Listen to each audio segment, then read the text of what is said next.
Pemirsa, peristiwa tanah longsor di Kabupaten Garut, Jawa Barat mengubur 15 rumah warga serta menutup jalan provinsi. Beruntung tidak ada korban jiwa dalam peristiwa ini.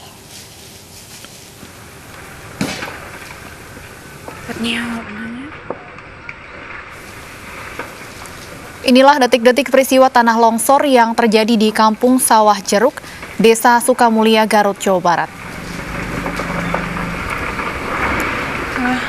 Akibat tanah longsor, 15 rumah warga tertimbun. Longsor juga memutus akses yang menghubungkan Pengalengan Kabupaten Bandung menuju Ranca Buaya, Garut.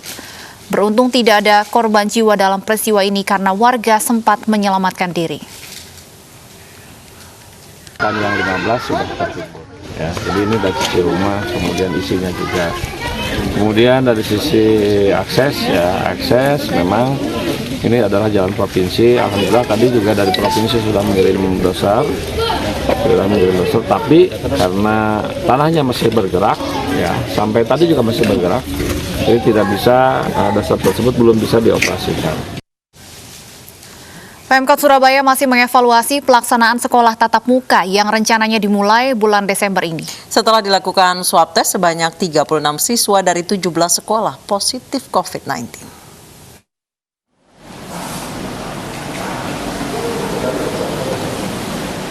Sekolah tatap muka untuk siswa kelas 9 atau kelas 3 SMP di Surabaya yang sedianya dilakukan awal Desember ini, namun tertunda. Dinas Kesehatan Kota Surabaya yang melakukan tes swab 3.627 siswa dari 17 sekolah mendapati 36 siswa positif COVID-19. Sudah keluar hasilnya sekitar 36 siswa dari 3.627 tersebut, ya sekitar 1% yang dinyatakan positif COVID. Dari 17 ya, dari 17 sekolah yang sudah dilakukan swab. Nah, kan sekolah 17 sekolah ini kan yang kemarin sudah di assessment. Pemerintah Kota Surabaya saat ini masih mengevaluasi terkait kapan akan dilaksanakan sekolah tatap muka. Pemkot Surabaya masih fokus melakukan tracing siswa yang terpapar COVID-19 mulai dari keluarga hingga teman dekat. Sebelumnya Pemkot Surabaya menjadwalkan membuka sekolah tatap muka SMP pada Desember ini. Sebagai persiapan, pada 25 hingga 26 November lalu dilakukan swab test untuk siswa kelas 9 atau siswa kelas 3 di 17 SMP negeri maupun swasta di Surabaya. Dari Surabaya, Jawa Timur, Hari Tambayong, iNews melaporkan. Meski Mendikbud memutuskan belajar tatap muka dimulai pada Januari 2022, sejumlah sekolah di beberapa daerah memulainya lebih awal. Agar tidak ada siswa maupun pengajar yang terpapar COVID-19, protokol kesehatan dilaksanakan dengan standar yang ketat. Satu persatu anak-anak ini mencuci tangan sebelum masuk ke sekolah. Usai cuci tangan, para murid SD Negeri 1 Banda Aceh ini dikumpulkan di lapangan dan diberikan imbauan penggunaan masker selama di dalam kelas. Melalui program Gerakan Masker Sekolah atau GEMAS, pemerintah Banda Aceh telah mendistribusikan sebanyak 71.530 unit masker untuk 199 sekolah. Di hari pertama belajar tatap muka, para guru hanya memberikan pengetahuan agar membiasakan diri menerapkan protokol kesehatan ketika belajar tatap muka. Selain mencuci tangan dan mengecek suhu tubuh, sistem waktu belajar pun diatur agar sirkulasi udara tetap berjalan. Kita satu kelas 32 orang, kemudian dibagi atas 2 sesi. Itu sistemnya.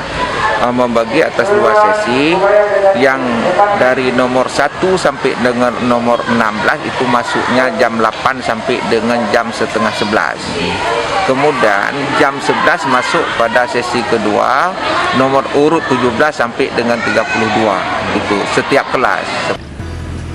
Sementara di Bogor, Jawa Barat, sejumlah sekolah sudah menerapkan tatap muka meski pemerintah menganjurkan tatap muka baru akan dibuka awal Januari 2021 mendatang. Pembelajaran tatap muka di SMK Negeri 2 Bogor diberlakukan untuk berbagai mata pelajaran praktikum seperti praktik mesin, bubut, otomotif, dan praktikum komputer jaringan. Siswa pun antusias dengan pemberlakuan kembali pembelajaran tatap muka. Belajar sendiri lewat modul yang disediakan, tetapi guru tidak menjelaskan. Jadi kita dituntut untuk belajar sendiri.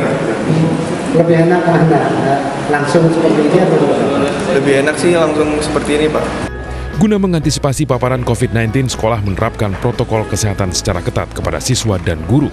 Para siswa dan guru yang masuk wajib mematuhi protokol 3M dan langsung menjalani pemeriksaan suhu serta mencuci tangan sebagai bagian protokol 3M saat masuk sekolah.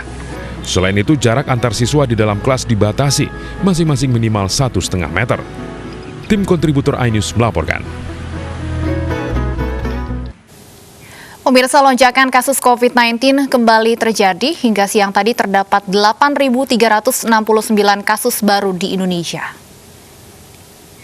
Berdasarkan data Satgas Penanganan COVID-19, tercatat 557.877 kasus terkonfirmasi, 462.553 sembuh, sementara total yang meninggal dunia mencapai 17.355.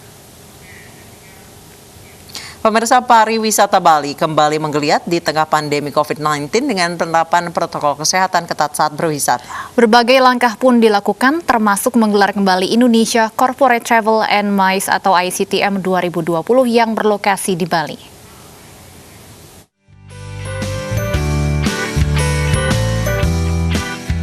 Di tengah masa adaptasi kebiasaan baru, sektor pariwisata di Bali mulai bergairah. Sejumlah hotel dan objek wisata bahkan telah dibuka dan dapat dikunjungi dengan penerapan protokol kesehatan ketat. Mendukung pemulihan sektor pariwisata di Pulau Dewata ini, Kemenparekraf bekerjasama dengan MNC Media kembali menggelar Indonesia Corporate Travel and MICE atau ICTM 2020 di Bali. Kita harapkan agar perjalanan bisnis di tahun 2021 segera dimulai gitu dengan destinasi-destinasi yang sudah kita infokan ke mereka, kita promosikan ke mereka mengenai kesiapannya. Nah, untuk membangun kepercayaan itu, kami telah mengembangkan CHSE, ya, termasuk juga hotel, restoran, transportasi sampai ke objek-objek wisata. Digelar pada 26 hingga 28 November 2020, ICTM kembali mempertemukan 30 korporasi besar tanah air dan 30 pelaku pariwisata di Bali. Jadi ini membantu untuk meningkatkan pariwisata yang sedang lesu. Ya, setelah 8 bulan suntuk di rumah, maka kemudian confident untuk keluar rumah itu mulai muncul. Makanya saya ramalkan nanti di akhir tahun ini Bali itu akan ramai.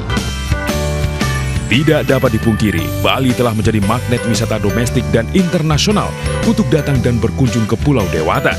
Oleh sebab itu, melalui gelaran ICTM, pariwisata Bali diharapkan dapat segera pulih dan menjadi salah satu tujuan utama untuk menggelar MICE.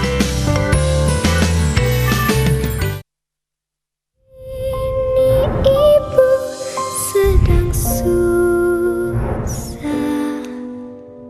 merintih dan berdoa. Dan pemirsa, usai sudah kebersamaan kita dalam iNews sore hari ini, mewakili teman-teman yang bertugas, saya Anissa Dasuki. Dan saya Stefani Patricia. Terima kasih atas kebersamaan Anda. Selamat sore dan sampai jumpa.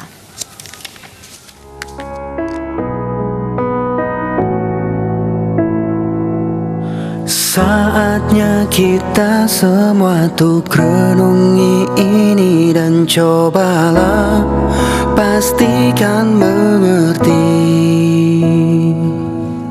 Lihat kembali ke dalam diri sendiri kesalahan yang kita lakukan. Kita manusia mungkin hanya bisa menyesal karena semua telah terjadi.